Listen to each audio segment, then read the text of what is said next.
Magandang umaga po. Okay ba yung ang sound? Yes, ma'am. Okay. Pero mag-aalis po ako ng video kasi delikado po yung aking internet connection. Marami akong kalaban dito sa bahay. Sorry po.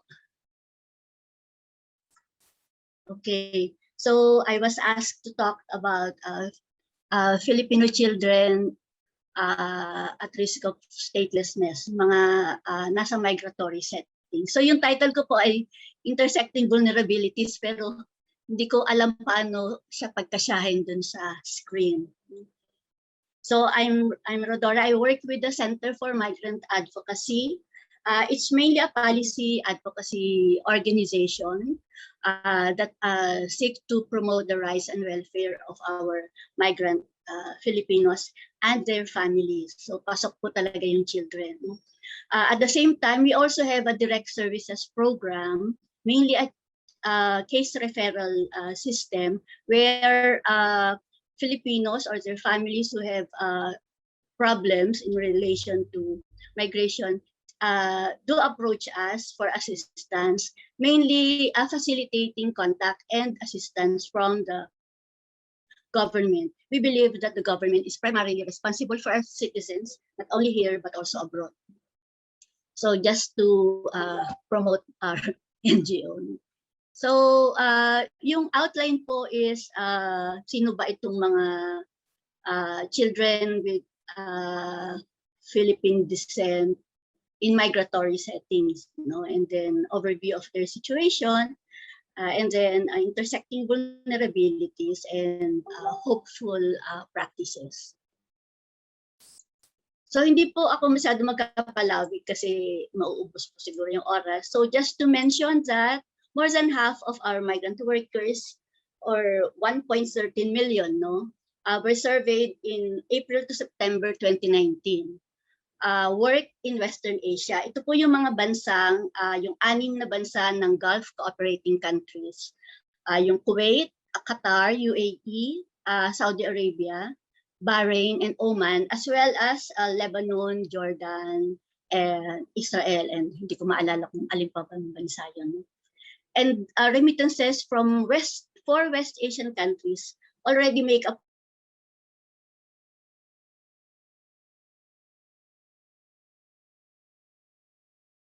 46% why are people supporting our migrant workers. Actually, it's more than 46%. Ang sabi po nung isang bankero na nasa Saudi Arabia, kasi as a statistics, lumalabas lagi ang top ay US, pero yun po palang mga bangko sa West Asia, kapag ang kanilang clearing banks ay nasa US, so nare-reflect siya as from the US, So it's actually more than 46%. So the importance of this West Asia, the Filipinos in West Asia. So ang ating pong undocumented Filipino migrant children may be found, and those at risk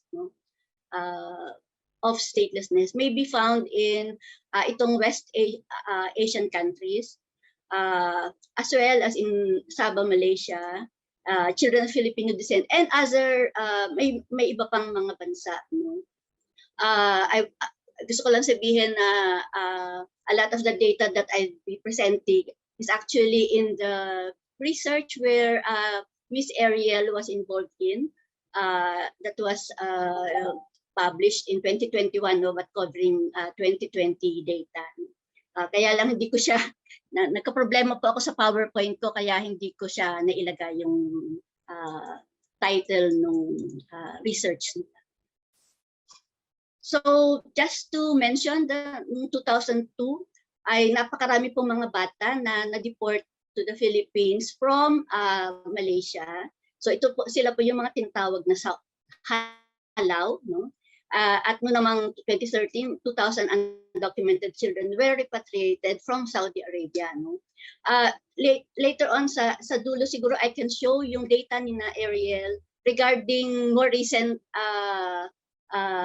statistics on these children, kasi ang data nila is from 2018 to 2020. So very interesting data. Yung kahalagahan na makarespond tayo sa kalagayan ng mga batang ito. So, ba't ba nagiging stateless yung ating mga bata? So itong karaniwang problema yung difficulty or inaccessibility of birth registration. So bakit ba nahihirapan i-register? So meron po kasi mga batang born out of non-marital relationships, may mga victims of trafficking, may mga births na and this result in births outside hospitals. May mga batang iniiwan sa ibang tao, may mga magulang na nakakulong or in fear of arrest, usually because they have immigration problems. At meron din mga kababaihan, women migrant workers who lack confidence in caring for the child. So itong born out of non-marital relationships, medyo delicate issue po ito, no? But we in the Center for Migrant Advocacy has always strived to be non-judgmental about it, because knowing the situation of our migrant workers abroad, especially pag bago ka pa lang, yung isolation, especially kung domestic worker ka and you don't have a companion domestic workers in the household, yung isolation, yung lungkot, no, yung missing your family, can really result in looking for people who would, somebody to talk with, somebody to seek solace from, no, and can really result in non-marital relationships. No? So we have had encounters with children of these Filipino migrant children. No? So we took part in the Migrant Forum in Asia study mission to Zamboanga in relation to the deportation of Halaus from Sabah in 2006. At that time po, parang twice a week, merong dumarating na barko where deportees arrive in Zamboanga City at saka sa Bonggao, Tawi-Tawi. No? So, kumbaga regular deportation. Now, I'm not so updated sa recent, but the situation of undocumented Filipinos in Sabah, Malaysia persists, because yun po namang nagtutulak sa kanila na pumunta roon ay hindi naman po nawawala, no? So yung tinatawag nating push factors, no?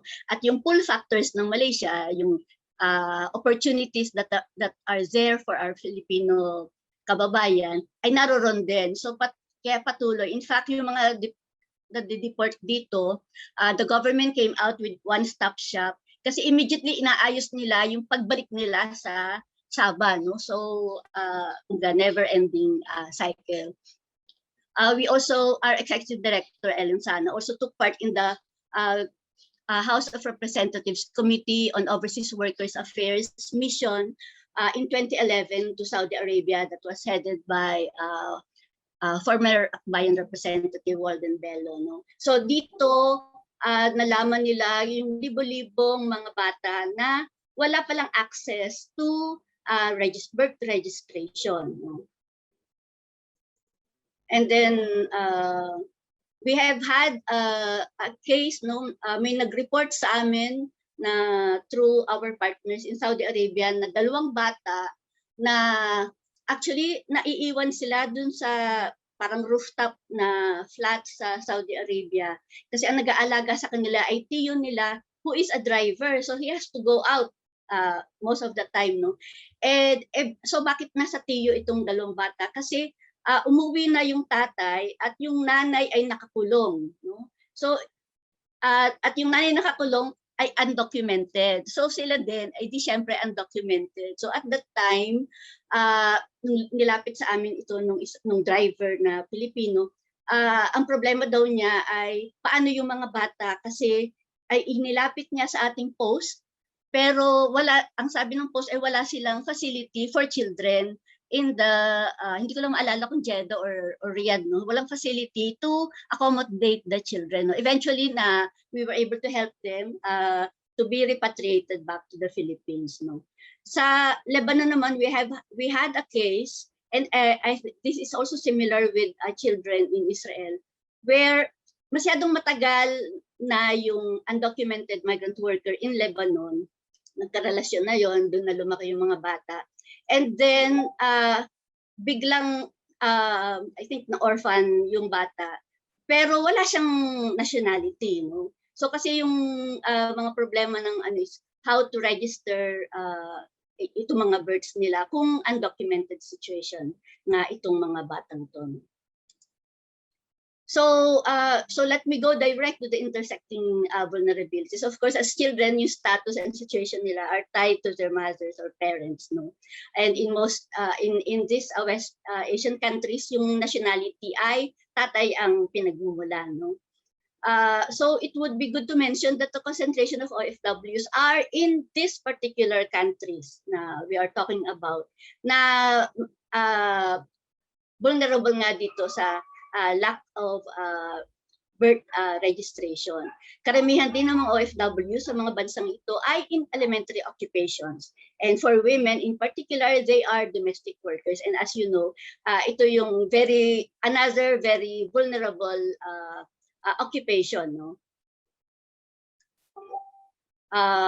Particular sa domestic workers, they are excluded in the labor law. Although yung hopeful development is that these countries have come out with particular laws on domestic workers. No?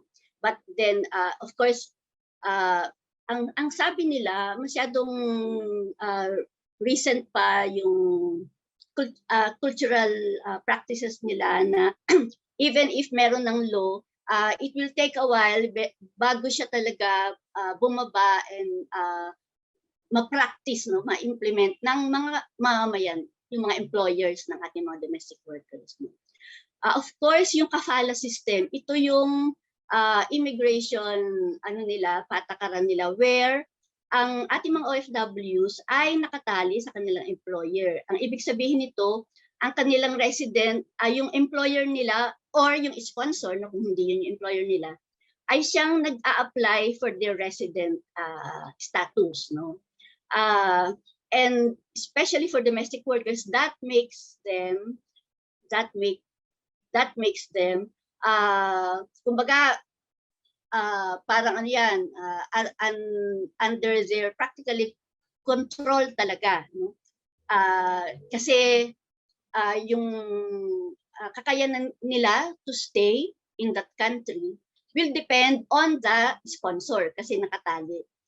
So yung sponsor is the one that gives you as well yung entry visa, at pag uuwi ka na, yun din yung magbibigay sa iyo ng exit visa. So whether siya yung umabuso sa iyo, sa kanya ka pa rin hihingi ng exit visa.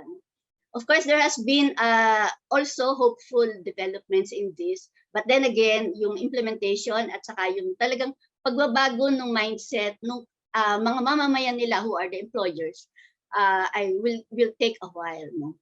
Of course, there are other laws like yung tinatawag na absconding, no? So sa kafala system, kapag ang employee, for example, domestic worker, ay umalis sa employer na yon without proper hindi maayos, kunyari either exploited, hindi pinapasweldo ng tama o delayed or kulang, or inaabuso, no? So it can be physical, verbal, it can be, sexual, even rape, no?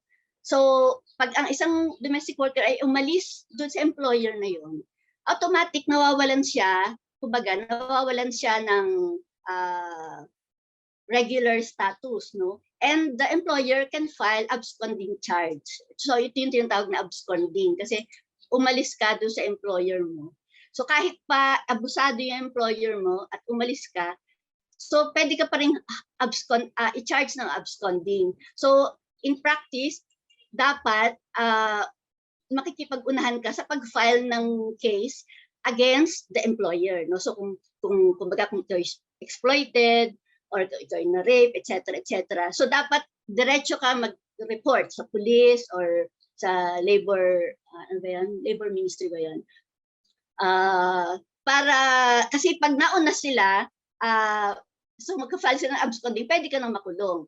Or pwede rin kasi silang mag-file ng trumped up charges like nagnakaw ka, etc., etc., no? So yun yung mga particularities ng ating domestic workers, why yung kafala system ay talagang very oppressive system, no. Tapos meron namang options for seeking justice. Kaya lang meron kasi because of this kafala system, merong wala talagang balance ng power, no. So ang ating mga kababayan hirap talagang mag-file ng case for complaint.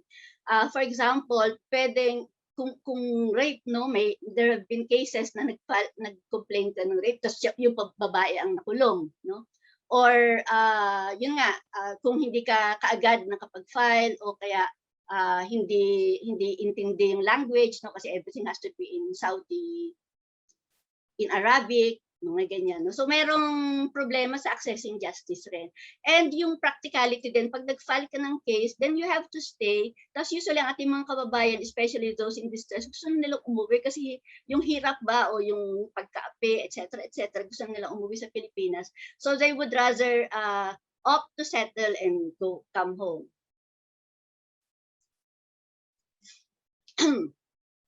Tapos yung hospital protocol din, kung ikaw ay nagka-anak, for example, out of marriage, no?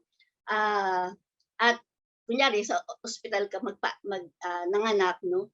The hospital is bound by law to report the undocumented child, which can result in the woman's arrest and detention, no? Sa detention protocol nila, ganun din, no? Kahit na sumuko ka na para sabihin mo, ano po ako, undocumented po ako, no? Pwede ka pa rin mag-serve nung sentence mo, no? And so that can separate you from the child. No? Yung deportation and repatriation policy nila, may mandatory DNA testing, no? Pero I read in yung research nila na it has been lifted, no? Kasi before, nung wala pang DNA testing, yung mga undocumented children, isinasabay nila sa mga kababayan na uuwi sa Pilipinas para makauwi, no? At ang mga pamilya na lang nila mag-aalaga. But with the enforcement of mandatory DNA testing, so hindi na po pwede kasi hindi magma-match yung blood sample dun sa magdadala sa bata. It has to be you. Pero even if kunyari, talaga namang anak mo yun, ang problema naman yung report of birth. Kasi may mga bansa na hindi nire-recognize yung Philippine report of birth, no? So kahit na merong i-register mo naman sa Philippine Embassy yung anak mo, hindi naman na-register sa bansa, so problem siya. I think UAE yata yung ganun yung patakaran, no? So pwede pa rin so this discourages our women further from registering the birth of their children. Of course, dahil undocumented sila, yung natural fear of accessing the embassy and the consulate. And in the case of Sabah, yung lack of access, physical access to the embassy or consulate, kasi ito naman in relation to itong ating territorial claims. So wala tayong consulate sa Sabah where our Filipinos are and many undocumented Filipinos are concentrated. So hindi sila makapag kasi ang layo. Pupunta pa ba sila sa Kuala Lumpur to register the birth of their child? No?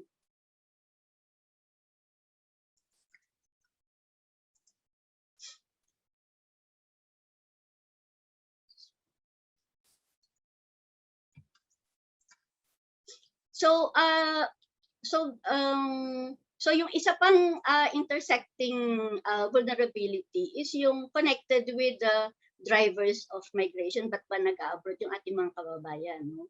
So one is yung ating mga kababayan kasi 68.8% of them in 2017 hindi nagtatrabaho sa labor force, no? Because they are either caring for their children, doing household chores, at less than 40% are in paid employment, no? So if they are even working, nasa informal sector, no? And then of course we all know naman yung unemployment and underemployment situation ng Pilipinas. In the case of Mindanao, of course yung armed conflict ay isang push factor. At ngayon siyempre nadagdagan pa tayo ng, in addition to the disasters, yung climate change, no? Yung socio-cultural issues of, pag pag lumalaki mga anak natin, kailangan nilang mag-abroad kasi wala naman silang pagkukuhanan ng pang-paaral, or pag merong nagkasakit ng grabe, wala silang pagkukuhanan ng pag-sustain ng health care, no? At syempre, yung personal issues rin like violence against women ay push factor din para sa ating mga kababayan. What I want to stress is that for as long as yung ating mga kababayan abroad, especially our women migrant workers, no, mga nanay nito, mga batang ito, ay nasa abroad because we call it they are forced to migrate, no, for lack of options in the Philippines, no. For as long as naroon sila sa ganong situation, then they will be they will not want to lose the job. Kasi pag nawala sila ng trabaho, hindi na sila makakatulong sa kanilang pamilya, which is the reason why they migrated.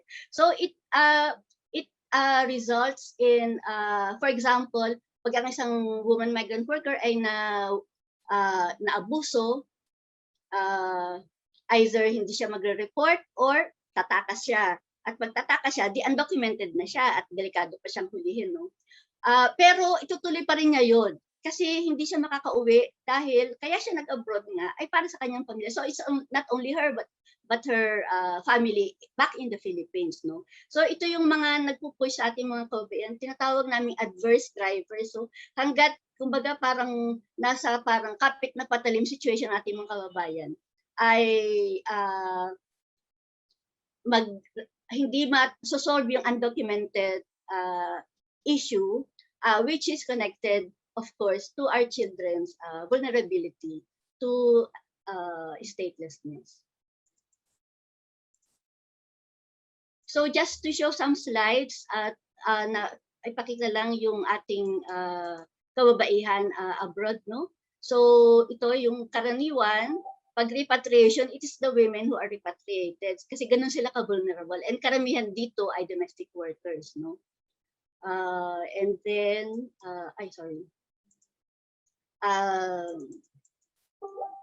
ito yung, pero dated itong data na to, hindi ko kasi makita yung slide. So, ang karamihan ng 75% of women are, I see ang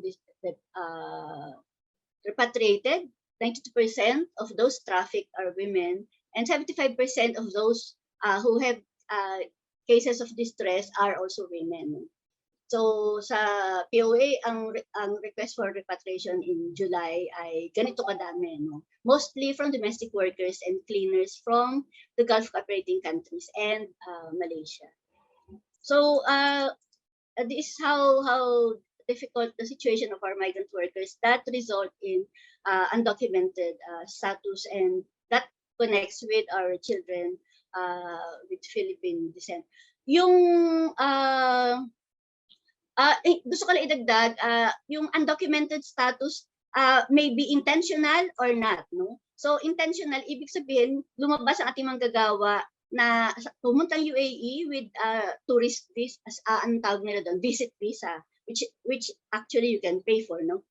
And then kasi with the intention, so tourist hindi ka dapat magkatrabaho, but the intention is to find work doon. So po pwedeng may kausap na siya doon, or po pwedeng wala, maghahanap pa lang, and po pwedeng in the process hindi na ayos, so rendered undocumented siya, no? But also meron din kasi as I mentioned earlier, ang undocumented status may be unintentional kasi nawala, umalis na tama ang proseso pero nawala dahil sa situation ng exploitation and abuse. In Israel, meron kasi silang cap for working there as caregivers. Tapos yung may mga kababayan tayo doon na dahil ayaw nila umuwi sa Pilipinas dahil tingin nila hindi naman sila makaka-move on, no? So they will go beyond the allowed number of years, and of course that they will already be in undocumented status. So I think that should be all. Marami pong salamat.